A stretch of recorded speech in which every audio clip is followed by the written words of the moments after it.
संस्कृत पाठशाला में कक्षा 8 के सभी विद्यार्थियों का हार्दिक स्वागत है। आज हम संस्कृत माधुरी भाग 4 में सप्तमः पाठः विद्याधनं सर्वधनं प्रधानम पढ़ेंगे। विद्याधनं सर्वधनं प्रधानम, विद्यारूपी धन सब धनों में श्रेष्ठ है, सबसे बड़ा है। विद्यारूपी धन सब धनों में सबसे बड़ा है या मुख्य है। विद्याधनम सर्वधनम प्रधानम, विद्यारूपी धन सब धनों में श्रेष्ठ है। अशोक और कोकिला आपस में बात कर रही हैं।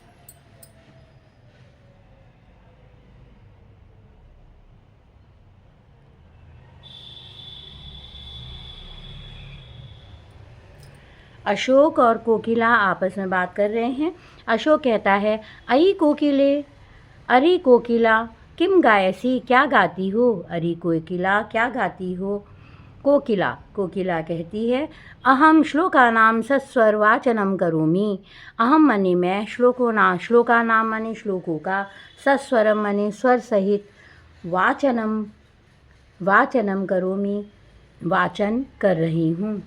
अहम श्लोकानां सस्वरम वाचनम करोमि, मैं श्लोकों का सस्वर वाचन कर रही हूँ। अशोक कहता है, किम श्लोकानाम अपि गायनम भवति, क्या श्लोकों का भी गायन होता है। क्या श्लोकों को भी गाया जाता है। कोकिला, अवश्यम, अवश्य। श्लोक में चत्वारः मने चार, चरणाः मने चरण, भवन्ति मने होते हैं। श्लोके चत्वारः चरणाः भवन्ति, श्लोक में 4 चरण होते हैं। सर्वेषु मने सभी में, च मने और, समान वर्णाः मने समान वर्ण, समान अक्षर, शृणु होते हैं। शृणु मने सुनो, अहम मने मैं, गीत्वा गाकर, श्रावयामि सुनाती हूँ। कोकिला कहती है, अवश्यम, अवश्य ही। श्लोके चत्वारः चरणाः भवन्ति, श्लोक में 4 चरण होते हैं। सर्वेषु च समान वर्णाः, और सभी में समान वर्ण होते हैं, समान अक्षर होते हैं। सुनो, सुनो, अहम गीत्वा श्रावयामि, मैं गाकर सुनाती हूँ। अब कोकिला गाती है, अपूर्वः कोऽपि कोशोऽयं विद्यते तव भारती, व्ययतो वृद्धिं मायाति, क्षयं मायाति सञ्चयात्। अपूर्वः कोऽपि कोशोऽयं विद्यते तव भारती, व्ययतो वृद्धिं आयाति, क्षयमायाति सञ्चयात्। अपूर्वः कोऽपि कोशोऽयं विद्यते तव भारती। अपूर्वः मने अद्भुत, कोऽपि मने कोई भी, कोशो अयम मने यह, कोश अयम मने यह, कोशो मने कोश, यह खजाना। विद्यते मने है, तव मने तुम्हारा, भारती मने हे सरस्वती। व्ययतो खर्च करने पर, वृद्धिम आयाति बढ़ता जाता है। वृद्धिम मने बढ़ता, आयाति मने जाता है। वृद्धिम आयाति वृद्धि को प्राप्त होता है या बढ़ता जाता है। क्षयम आयाति संचयात नष्ट हो जाता है। संचयात माने इकट्ठा करने से।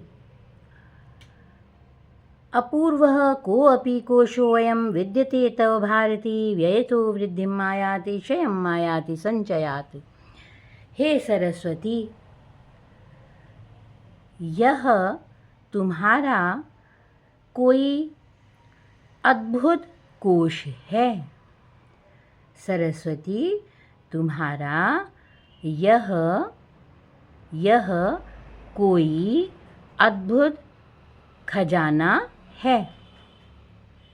खजाना है। व्ययतो वृद्धिम आयाति, खर्च करने पर बढ़ता ही जाता है। खर्च करने पर वृद्धिम आयाति बढ़ता है। क्षयम आयाति नष्ट हो जाता है। संचयात मने इकट्ठा करने से। हे सरस्वती, तुम्हारा यह कोई अद्भुत कोष है जो खर्च करने पर बढ़ता जाता है, इकट्ठा करने पर नष्ट हो जाता है। अर्थात यह कोई अनोखा कोष है, मतलब विद्या रूपी जो ये कोष है, ज्ञान रूपी जो कोष है, यह अद्भुत है, अनोखा है, क्योंकि इसको जितना खर्च करो यह बढ़ता चला जाता है और इकट्ठा करके संभाल के अपने पास रख लेने से यह नष्ट हो जाता है। यदि आप अपने ज्ञान को दूसरों में बांटते हैं तो वो और बढ़ता है, लेकिन यदि उस ज्ञान को अपने तक ही सीमित रखते हैं तो वो एक दिन नष्ट हो जाता है। अपूर्वः कोऽपि कोशोऽयं विद्यते तव भारते व्ययतो वृद्धिम् आयाति क्षयम् आयाति संचयात्। हे सरस्वती, यह तुम्हारा कोई अनोखा कोश है जो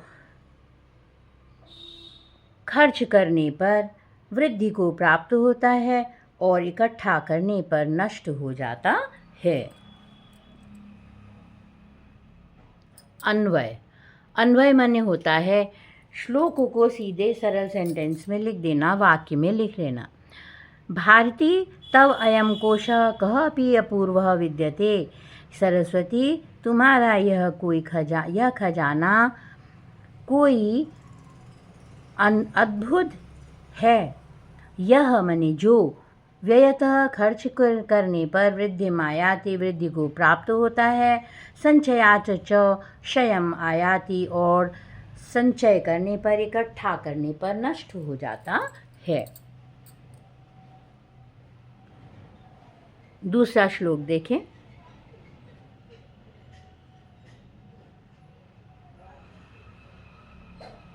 नेक्स्ट पेज में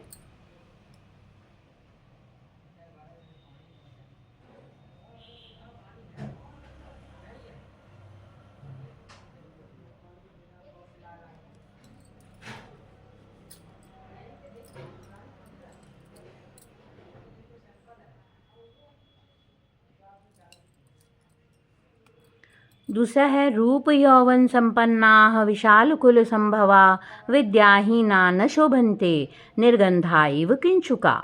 रूप यौवन संपन्ना, रूप और यौवन से संपन्न, विशाल कुल संभवा, बड़े कुल में उत्पन्न होने पर भी, विद्याहीनम, विद्याहीन, विद्या से रहित, न शोभन्ते, नहीं, न मने नहीं, शोभन्ते मने सुशोभित होता है, निर्गंधा इव किंचुका, निर्गंध, गंध रहित, पलाश के फूलों के समान। रूप यौवन संपन्ना, रूप और यौवन से परिपूर्ण होने पर भी, रूप यौवन संपन्ना, रूप और यौवन से संपन्न होने पर भी, विशाल कुल संभवा, बड़े कुल में उत्पन्न होने पर भी, विद्याहीना न शोभन्ते, विद्याहीन पुरुष, विद्या से रहित मनुष्य, न शोभन्ते, सुंदर नहीं लगता, निर्गंधा इव किंचुका, वह ऐसे ही शोभायमान होता है जैसे कि निर्गंध, गंध रहित पलाश का फूल। रूप यौवन संपन्ना विशाल कुल संभवा विद्याहीना निर्गंधा किंचुका इव न शोभन्ते, मतलब रूप यौवन से संपन्न, बड़े कुल में उत्पन्न होने पर भी, विद्या से रहित मनुष्य,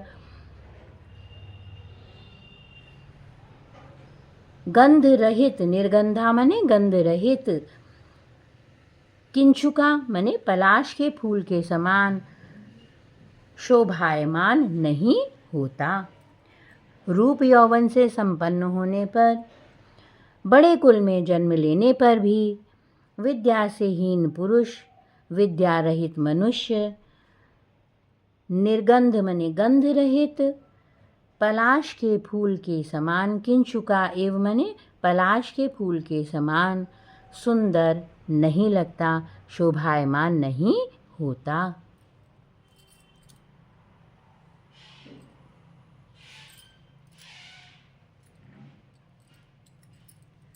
श्लोक नंबर 3 देखें।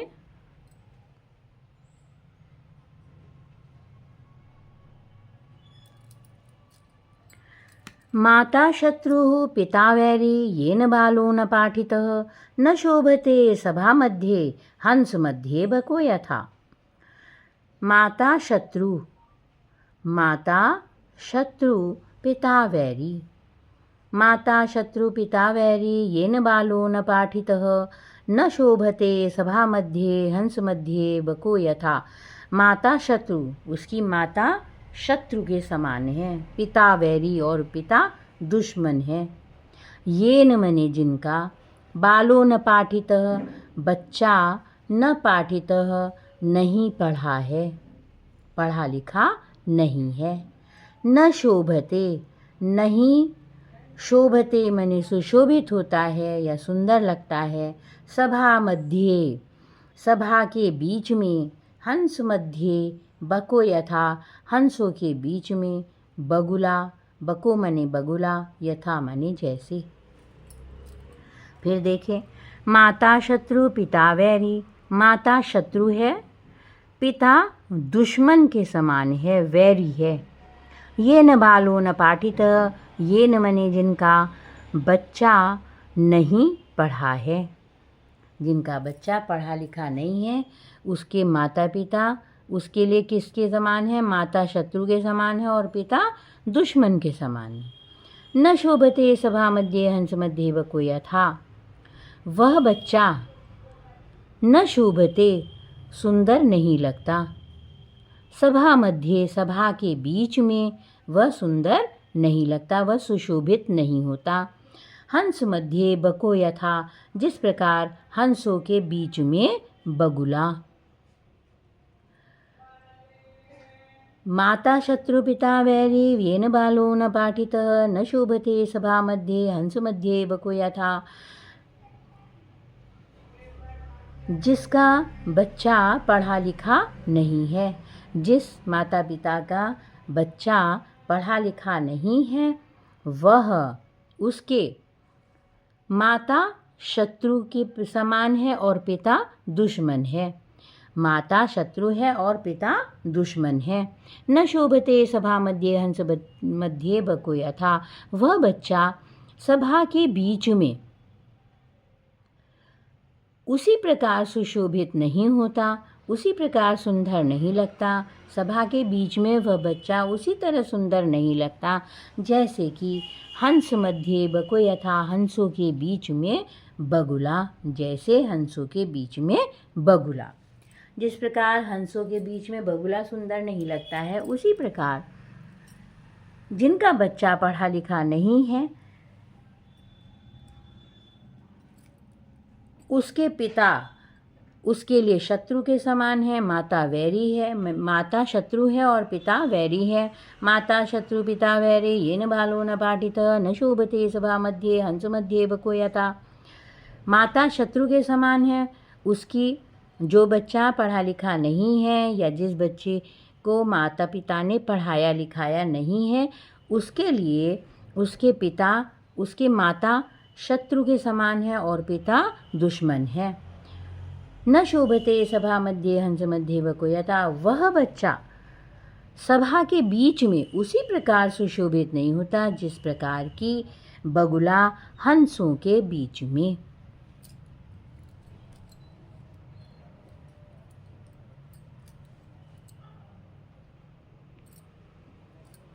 अर्थात जिन माता पिता ने अपने बच्चों को पढ़ाया लिखाया नहीं है, उन बच्चों के लिए उनके माता पिता, माता उनकी शत्रु के समान है, वैरी बिल्कुल पिता जो है वो दुश्मन की तरह हैं। और वह बच्चा सभा के बीच में, विद्वानों की सभा के बीच में, वह बच्चा उसी तरह सुंदर नहीं लगता, उसी प्रकार शोभा नहीं बढ़ाता जिस तरह की हंसों के बीच में बगुला। दूसरा श्लोक देखें, चौथा।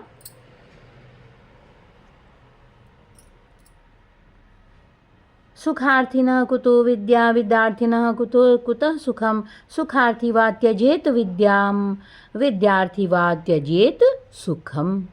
सुखार्थिनः कुतो विद्या। सुखार्थिनः माने सुख की इच्छा करने वाला, अर्थिनः माने इच्छा करने वाला, सुख की इच्छा करने वाले को। कुतो माने कहाँ, विद्या माने विद्या कहाँ। विद्यार्थिनः कुतो सुखम, विद्यार्थिनः विद्या की इच्छा रखने वाले को, कुतः मने कहाँ, सुखम मने सुख। सुखार्थी वा त्यजेत विद्या, सुखार्थी मने सुख की इच्छा रखने वाले को, वा मने या, त्यजेत मने त्याग देनी चाहिए, विद्या मने विद्या। विद्यार्थी वा विद्यार्थी को, वा मने या, त्यजेत मने त्याग देना चाहिए, सुखम मने सुख। सुखार्थिनः कुतो विद्या, विद्यार्थिनः कुतो सुखम, सुखार्थी वा त्यजेत विद्या, विद्यार्थी वा त्यजेत सुखम। सुख की इच्छा रखने वाले को विद्या प्राप्त कहाँ होती है, कहाँ विद्या प्राप्त होती है। सुखार्थिनः सुख की इच्छा रखने वाले को विद्या कहाँ, विद्या की इच्छा रखने वाले को सुख कहाँ। मने जो सुख की इच्छा रखता है उसे विद्या प्राप्त नहीं होती, और जो विद्यार्थी है, जो विद्या का अर्जन करना चाहता है, उसे सुख प्राप्त नहीं होता। उसको सुख कहाँ, वो तो हर समय ज्ञान प्राप्त करने में लगा रहता है। सुखार्थी वा त्यजेत विद्या, जो सुख की इच्छा रखता है उसको या तो विद्या का त्याग कर देना चाहिए, और या फिर विद्यार्थी वा त्यजेत सुखम, और विद्या की इच्छा रखने वाले को सुख का त्याग कर देना चाहिए, तभी उसको विद्या प्राप्त होगी। सुखार्थिनः कुतो विद्या, विद्यार्थिनः कुतः सुखम, सुखार्थी वा त्यजेत विद्या, विद्यार्थी वा त्यजेत सुखम। सुखार्थी सुख की इच्छा रखने वाले को विद्या कहाँ, विद्या की इच्छा रखने वाले को सुख कहाँ। सुख की इच्छा रखने वाले को विद्या का त्याग कर देना चाहिए, या तो, और या फिर विद्यार्थी, अगर विद्या अर्जन करना है, विद्यार्थी बनना है, विद्यार्थी जो विद्या का अर्जन करना चाहता है उसको सुख का त्याग कर देना चाहिए। सुखार्थिनः कुतो विद्या, विद्यार्थिनः कुतः सुखम, सुखार्थी वा त्यजेत विद्यां, विद्यार्थी वा त्यजेत सुखम। सुख की इच्छा रखने वाले को विद्या कहाँ, विद्या की इच्छा रखने वाले को सुख कहाँ। सुख की इच्छा रखने वाले को या तो विद्या त्याग देनी चाहिए, और या फिर विद्यार्थी को सुख का त्याग कर देना चाहिए, तभी वो विद्या प्राप्त कर सकता है। श्लोक नंबर 5 देखें। विद्या ददाति विनयं, विनयाद् याति पात्रतां, पात्रत्वात् धनम् आप्नोति, धनात् धर्मं ततः सुखम। विद्या ददाति विनयम, विद्या ददाति मने देती है, विनय मने विनम्रता।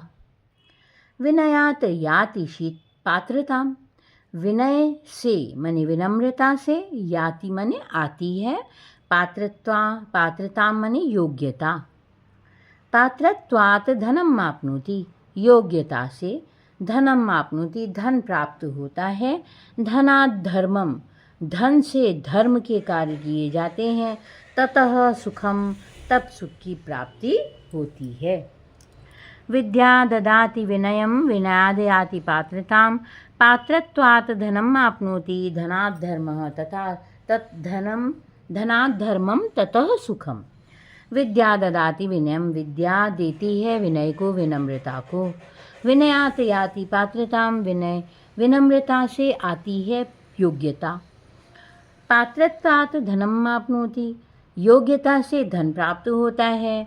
धनात् धर्मम ततः सुखम, धन से धार्मिक कार्य किए जाते हैं, फिर सुख की प्राप्ति होती है। फिर से एक बार देखें। विद्या ददाति विनयम, विनयाद् याति पात्रतां, पात्रत्वात् धनम् आप्नोति, धनात् धर्मं ततः सुखम। विद्या विनम्रता को देती है, विनम्रता से योग्यता आती है, योग्यता से धन की प्राप्ति होती है, और धन से धार्मिक कार्य होते हैं, उससे सुख की प्राप्ति होती है। श्लोक नंबर 6 देखें। काकचेष्टा बकध्यानं, श्वाननिन्द्रा तथैव च, अल्पाहारी गृहत्यागी विद्यार्थिं पंचलक्षणं, विद्यार्थिनः पंचलक्षणम्। इस तरह से है ये श्लोक। काकचेष्टा बक ध्यानम। काक चेष्टा माने प्रयत्न, चेष्टा माने होता है प्रयत्न, काक माने कौवे की तरह, बक ध्यानम बगुला जैसे ध्यान लगाता है उस तरह का ध्यान। श्वान निंद्रा कुक्कुर की तरह, श्वान निंद्रा माने कुत्ते की तरह नींद, सदैव सावधान रहने वाली नींद। तथैव च अल्पाहारी और अल्पाहारी थोड़ा खाने वाला, गृह त्यागी घर का त्याग करने वाला। विद्यार्थी पंच लक्षणम विद्यार्थियों के 5 लक्षण हैं। विद्यार्थिनः पंच लक्षणम विद्यार्थियों के 5 लक्षण होते हैं। विद्यार्थियों के इस श्लोक में 5 लक्षण बताए गए हैं। इनको हर विद्यार्थी को ध्यानपूर्वक अपनी पढ़ने वाली टेबल पे लिखकर लगा लेना चाहिए और इसका अनुसरण करना चाहिए। जो इसका अनुसरण करता है वो निश्चित ही सफलता को प्राप्त करता है। काक चेष्टा बक ध्यानम। काक चेष्टा माने प्रयत्न किस तरह होना चाहिए? कौवे की तरह, कौवे की तरह प्रयत्न करने वाला होना चाहिए। आपको ध्यान होगा कि एक कहानी है कि एक प्यासा कौवा पानी के लिए इधर उधर घूम रहा था और उसे जो है एक घड़े में थोड़ा सा पानी दिखा।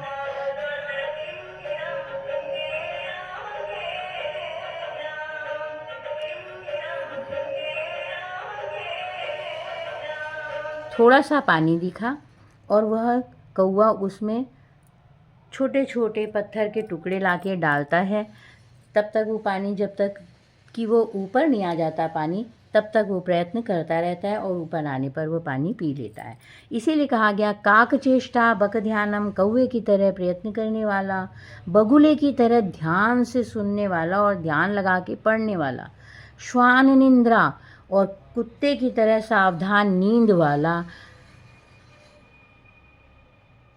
और अल्पाहारी थोड़ा खाने वाला, गृह त्यागी घर का त्याग करने वाला। विद्यार्थिनः पंच लक्षणम विद्यार्थियों के ये 5 लक्षण हैं।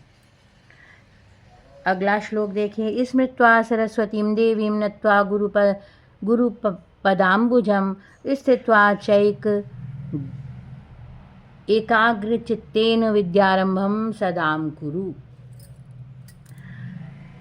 सरस्वतीं स्मृत्वा सरस्वती का स्मरण करके, सरस्वती देवी का स्मरण करके, गुरु के पैरों को पूज करके, गुरु के पदाम्बुज माने कमल रूपी चरणों को पूज करके, प्रणाम करके, स्थित्वा च एकाग्रचित्त होकर के, विद्यारंभम सदा कुरु विद्या का सदैव विद्या का आरंभ करना चाहिए। सरस्वती देवी को प्रणाम करके, याद करके, सरस्वती को याद करके और गुरु के चरणों को में झुक करके और एकाग्रचित्त होकर के विद्या का आरंभ सदैव करना चाहिए। सदैव विद्या का आरंभ कैसे करना चाहिए? सरस्वती देवी को स्मरण करना चाहिए, अपने गुरु के चरणों में प्रणाम करना चाहिए और फिर एकाग्रचित्त होकर के हमेशा विद्या का आरंभ करना चाहिए। अब यह पाठ पूर्ण हुआ। इसके पश्चात हम इसका अभ्यास कार्य इत्यादि करेंगे और सस्वर वाचन इसका करेंगे।